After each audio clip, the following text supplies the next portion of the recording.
Across centuries, boxing evolved from raw contest to regulated sport. Innovators reshaped it, champions defined it, and a handful of historic moments changed it forever. This is the evolution of modern boxing.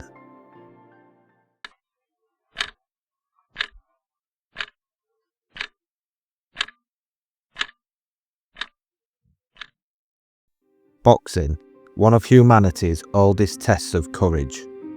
But the sport we recognise today, the rounds, the gloves, the champions, is only about a century and a half old.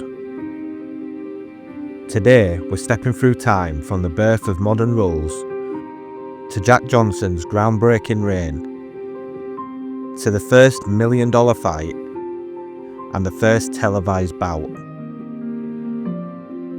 Before the mid-1800s, boxing was raw, bare knuckle, bouts lasting 60, 80, even 120 rounds.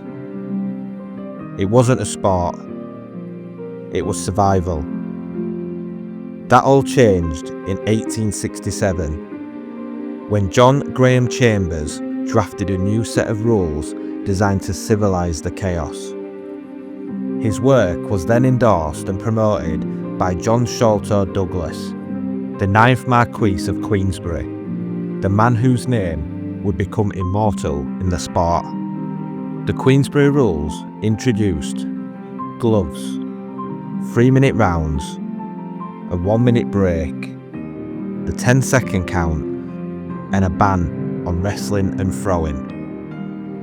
A London journalist watching one of the first Queensberry Rules matches described it as a more gentlemanly affair, yet no less fierce when the fists begin to fly.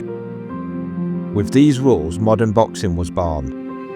Early champions like James J. Corbett brought sophistication, quick feet, counter punches, and confidence. Fans said watching him was like seeing a fencer with fists.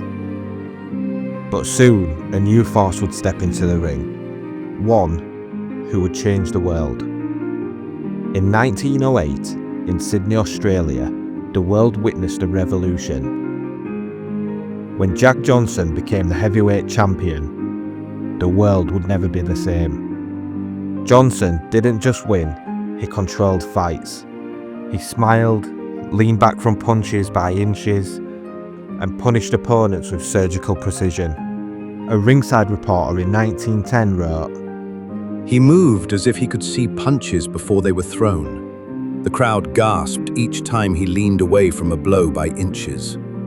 His 1910 fight of the century against Jim Jeffries was so anticipated that theatres filled with crowds just to hear telegraph updates. Jack Johnson's reign wasn't just athletic, it was cultural defiance.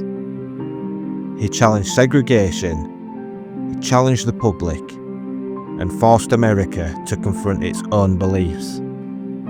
He wasn't just a fighter, he was a force of history. By 1921, boxing had become a spectacle, and one fight proved it. Jack Dempsey vs. Georges Carpentier, the world's first $1 million gate. Over 80,000 fans packed into a specially built arena in New Jersey. Dempsey, the American champion, was a destructive force. When Dempsey landed the knockout blow, a journalist wrote, "When the challenger went down, half the audience sat in stunned silence. The other half erupted like a storm breaking." The fight changed everything. From that day on, boxing wasn't just a sport, it was business. Big, loud, and global. Television. On June 19th, 1939, New York witnessed history. The first boxing match ever broadcast on TV. Lou Nova vs. Max Baer. Only a few hundred televisions existed, but one early viewer recalled, "It felt like watching the future flicker to life." the screen was tiny, the image was grainy. But the punch had landed, and boxing and television would grow together for the next 80 years. Following on the 1930s through to the 1950s, Joe Louis, the Brown Bomber, held the heavyweight title for over 11 years, defending it 25 times, a record that still stands today. Television turned these icons into household names. But when you think of boxing, you think of one person: Muhammad Ali, the most recognised athlete on the planet. His trilogy with Joe Frazier was war disguised as sport, and Ali's victory over George Foreman in the Rumble in the Jungle left the world stunned. Ali transcended boxing. He changed culture, politics, and even language. He became the global face of the fight game. But as boxing moved into the late 1970s and 80s, a new wave of prodigies arrived.